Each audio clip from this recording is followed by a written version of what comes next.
ముందు ఆంజనేయ రెడ్డి గారు ఇక్కడ చిన్న పాయింట్ కన్సర్న్ మనకు అర్థమవుతుంది. పార్టీ వేరైనా ఇప్పుడు బాజీ గారు ఎక్స్ప్రెస్ చాలా దారుణంగా ఉందని పరిస్థితి, ఏదో ఒకటి చేయాలన్న ఆడితే అసలు పార్టీలు అయినందుకు కూడా ఆయన ఆలోచించట్లా. ఆ కన్సర్న్ వ్యక్తం చేస్తా ఉన్నారు. సమాజం సర్వనాశనం అయిపోతుంది, రోజుకి 10-15 గంటలు ఒక్కొక్కటి చేతుల్లో ఫోన్ ఉంటా ఉంది, ఏం చూస్తున్నారో తెలియదు. పిల్లలు చూస్తున్నారు, పెద్దోళ్ళు చూస్తున్నారు, మొత్తం అసలు కుటుంబ సంబంధాలు అనుకోండి, వాళ్ళ ప్రొడక్టివిటీ అనుకోండి, ఉత్పాదక అన్నీ పడిపోతున్నాయి అనేది ఒక పెద్ద సమస్య. దీనిలో 4-5 కేటగిరీలు కనపడతా ఉన్నాయి మనకి. రాజకీయాలు, లేకపోతే హింస, అశ్లీలత, ప్రధానంగా ఒక 3 అనుకుందాం కనీసం. దీనిలో వీటికి అసలు ఏదన్నా ఒక లోతైన చర్చ ఇప్పుడు పార్లమెంట్లో ఊరక మీరేదో చట్టం చేసి లేదు మునవర్ ఫారూఖీనో లేదు కొంతమందినో కొన్ని యూట్యూబ్ ఛానల్లో సస్పెండ్ చేసి మీ చేతిలోకి తీసుకునే పద్ధతి కాకుండా అసలు సమస్య తీవ్రత ఏంటి, దీనికి పరిష్కారాలు గ్లోబల్గా ఉన్నాయి, మన దగ్గరే ఉన్నాయి, ప్రజల్ని కంట్రోల్ చేసుకోమందామా లేదంటే ప్రభుత్వాలుగా ఆయా ప్లాట్ఫామ్సే కొంత రిస్ట్రిక్షన్స్ పెడతాయా, లోతుగా ఏమన్నా చర్చ జరుగుతుందా? ఆంజనేయ రెడ్డి గారు. కటర్ గారు, మీకు చర్చలో పాల్గొంటున్న పెద్దలందరికీ కూడా నమస్కారాలు. ఓకే, చాలా లోతుగా చర్చ జరగాల, రాజకీయాలకు అతీతంగా. ఎగ్జాక్ట్లీ.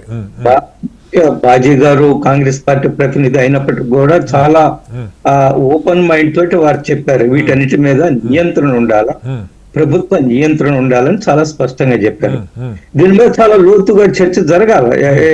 ఈ సమాజం ఎటుపోతుంది, ఈ సోషల్ మీడియా ప్లాట్ఫామ్స్ ద్వారా ఏమి నేర్చుకుంటున్నారు ప్రజలు, యువకులు ఏమి నేర్చుకుంటున్నారు, చిన్నపిల్లలు ఏ విధంగా ఈ ఫోన్లు వచ్చిన తర్వాత మనం చూస్తున్నాం కదా, వాచీలు మాయమైపోయినాయి, క్యాలిక్యులేటర్లు మాయమైపోయాయి. ఏది అడిగినా గానీ గూగుల్ తల్లిలోకి వెళ్ళిపోతే మీకు ఏమైనా వచ్చేస్తుంది, నీకు సృజనాత్మకత క్రియేటివిటీ పోతుంది.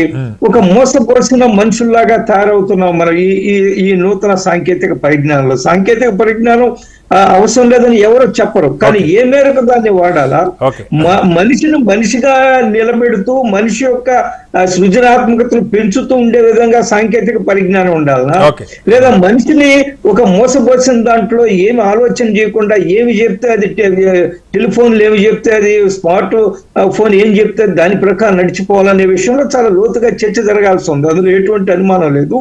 ఈ రోజు ప్రభుత్వం, ఇప్పుడు మనం ఇందాక కూడా అనుకున్నాం కదా, గతంలో ఈ బ్రాడ్కాస్ట్ బిల్లు తీసుకురావడానికి ప్రభుత్వం ప్రయత్నం చేసినప్పుడు పెద్ద ఎత్తున విమర్శలు వచ్చాయి, ప్రత్యర్థుల గొంతు కొట్టడానికి నొక్కడానికి ప్రయత్నం చేస్తూ ఉన్నారు.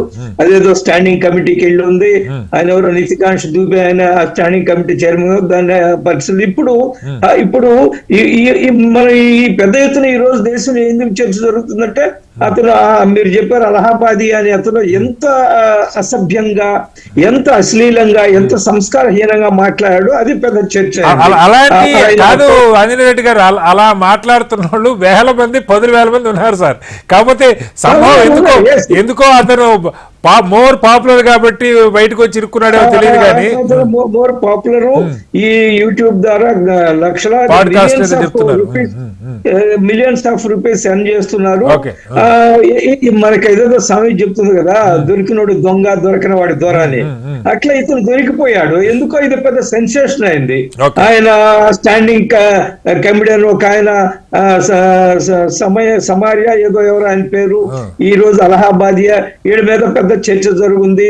తల్లిదండ్రులు గురించి చేసిన వ్యాఖ్యలు ఇవన్నీ కూడా ఈ రోజు పెద్ద ఎత్తున దేశంలో చర్చ జరుగుతూ ఉంది. మళ్ళా మనం ఈ యొక్క సోషల్ మీడియాని, యూట్యూబ్ ని, రకరకాల ప్లాట్ఫామ్స్ ఉన్నాయి కదా, ఫేస్బుక్ ఉంది, వాట్సాప్ ఉంది, సోషల్ మీడియా, ఇన్స్టాగ్రామ్, ఇట్లా రకరకాలు ఉన్నాయి. వీటన్నిటిని ఏ విధంగా కంట్రోల్ చేయాలా, కంట్రోల్ చేసే సాంకేతిక పరిజ్ఞానాన్ని ఏ విధంగా పెంచాల్సి ఉంది, వీటన్నిటికంటే మించి వాళ్ళు స్వీయ నియంత్రణ. ఎవరైతే ఈ రోజు రీల్స్ మనం చూస్తున్నాము, లేదా యూట్యూబ్ లో స్టాండప్ కమెడియన్స్ చూస్తున్నాము, అదేదో ఇండియాస్ గాట్ లేటెంట్ స్వీయ నియంత్రణ అన్నది ఉంటే అసలు సమస్య లేదు సార్. ఇప్పుడు సమస్య అదే. దానికోసం ఏమి చేయాలా, స్వీయ నియంత్రణ కోసం ఏం చేయాలా, స్వీయ నియంత్రణ చేసే విధంగా ప్రభుత్వం ఎటువంటి చర్యలు తీసుకోవాలా.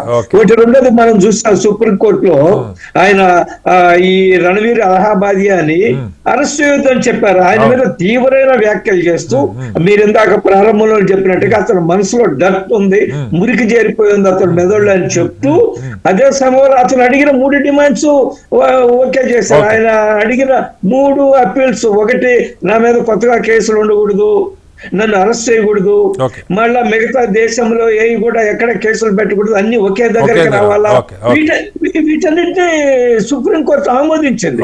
అది మరి ఉన్నత న్యాయస్థానం ఆమోదించిన తర్వాత మనం ఏం వ్యాఖ్యలు చేయకపోవచ్చు.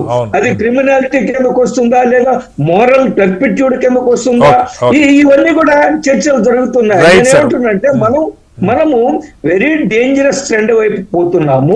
దీనికి కట్టడి చేయాల్సిన అవసరం ఉంది.